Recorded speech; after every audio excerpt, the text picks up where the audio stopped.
There was a time when we were first introduced to a zombies match. Going through our initial struggles, feeling frightened, and knowing that our demise ultimately awaited us. Eventually, we found our way and became entrenched in the universe. As zombies evolved into an experience with complex and confusing storylines, the earlier times quickly formed loyal fans with their own unique, tasteful era. Debates arose over which era was best, despite each having their own circles of fun. In the end, we were left with distinct eras, providing a variety of experiences for everyone. In this exploration of the simpler era of zombies, we will dive into its unique characteristics, such as the way they handled Easter eggs, the simple objectives, an anxiety-filled challenge, and overall the differences.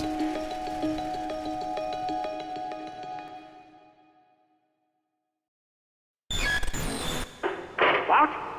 Deadbot, what are you doing? Open the door! Goodbye, Dr. Maxis.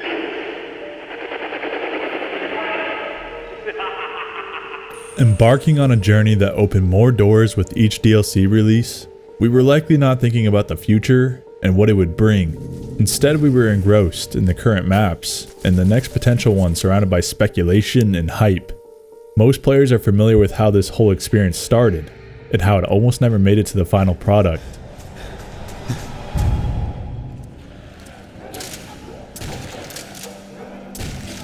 When players first discovered the secret hidden mode, they realized the true potential that awaited them.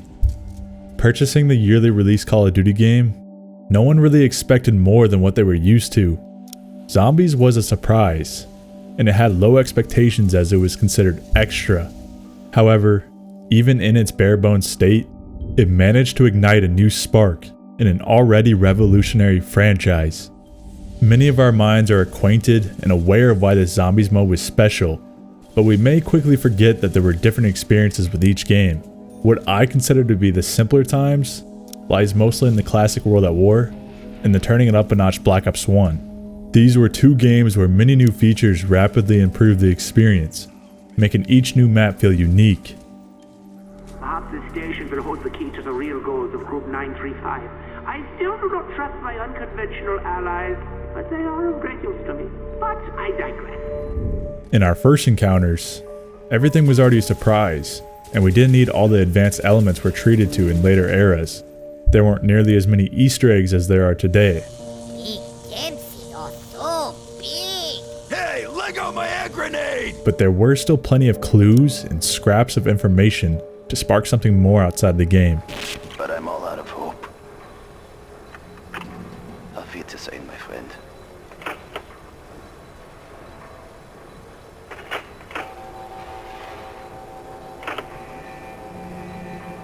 Warning, the shield is now active. Damn it! I can't find my pills. Needed materials and report to the barracks. They are coming. I must do what I must do. God forgive us all. Theories and speculations ran rampant before we had confirmed answers. Outside the game, we found ourselves consuming many theories about what was happening in this vast universe. We didn't know exactly what was going on, but we had a sense that something deeper was happening. It's a neat surprise to figure out what truly was going on in the years to come. But I personally liked all the mystery in the universe we were playing in. Subtle hints and leaving it in the hands of our imagination created a huge atmosphere when playing on each map. That's it? Seriously? All that work and all we did was blow up the Earth? What the fuck? With later additions to Black Ops 1, we first got a taste of bigger storyline events. We started running into Russian scientists. Please, help me. She's coping. The mechanism must be repaired. Our original characters getting trapped after using time-traveling teleportation. Hello? There is a Russian stuck in a room. This is not good. Helping two adventurers stuck in a loop, and then ending the game by sending missiles to Earth.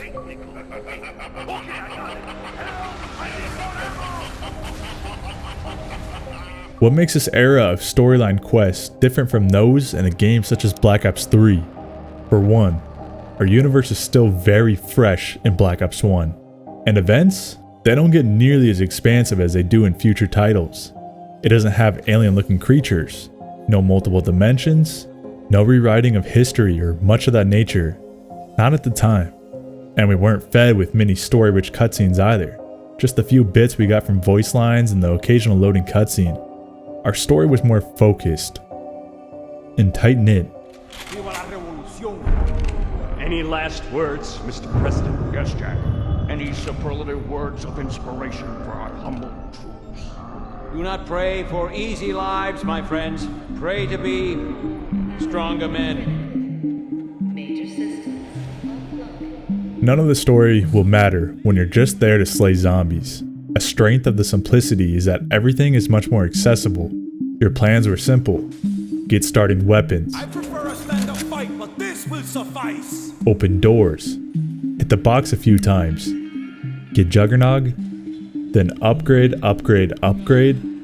and you're in your spot until you're overran. In a different world, you can create some challenges for yourself by limiting what you can do. You might stick to a certain gun, I love it. or stay confined to a single room.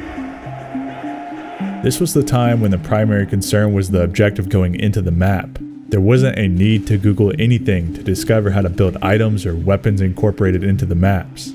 Your time was better spent soaking in the atmosphere and experiencing what the map really offered. Players' focus might be on the new weapons, new environments, Oh, I do like the look of this temple. The layout is so perfect for killing. or perhaps dabbling in new perks. Anything that would amplify or freshen things up from the last map they played.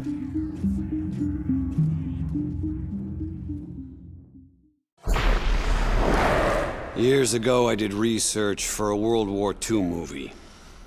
I came across some old Nazi documents. I couldn't believe what I was reading. Element 115, necromancers, raising the dead, real creepy stuff. We're completely surrounded. Come on. The coolest thing? Some of that crazy shit happened right here. Call of the Dead is a perfect example of a fresh experience. For some, it was the punishing factors such as weather visibility and the constant George Romero threat that ruined the experience. But from a different perspective, this was a solid new experience. It was our first map with big-name celebrities who fit the theme decently. It's a real nightmare. Water could freeze and kill you entirely. And it was scattered in different areas. Transportation around a huge playing field wasn't so bad when you had zip lines that zombies could also terrifyingly follow you on. You had not only one, but two new weapons to experiment with. The V11 that reverted zombies back into living people, and the Scavenger with highly explosive shots. If you walked around enough and discovered what the map had to offer, you could also run into our other crew. I'm blind! I'm blind! In my eyes! Holy shitballs. Me too. What did you do, Richtofen? I did nothing. There's a light switch. Oh, I think I found a lever. Perhaps this will turn on the light. No! Let go! That's not a lever! Richtofen! Stacked on top was the new Deadshot perk, bonuses such as an extra perk bottle and the Wunderwaffe from killing George, a moving pack-a-punch, an ice slide, and other amazing features we already loved were also present.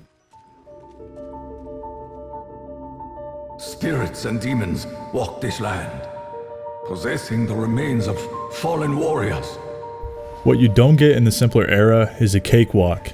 It took time to get good at running these maps and advancing to a double-digit round alone.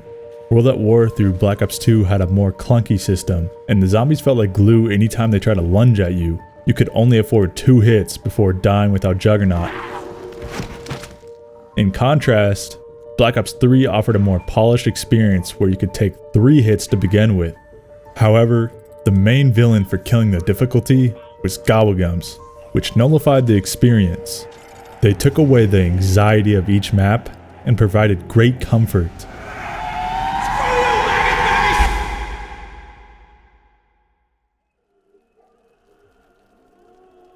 There was a level of fear when loading into a map like Verrucht, or any map that proved to be somewhat difficult.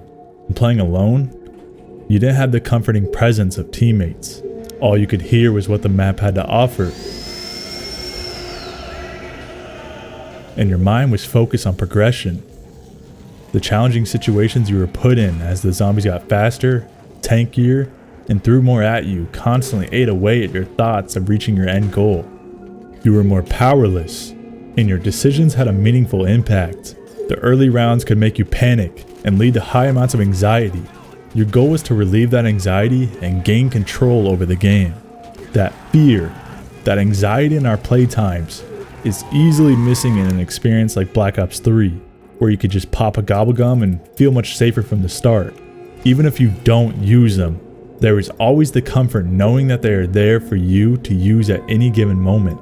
I don't get that terrified of playing maps alone on Black Ops 3.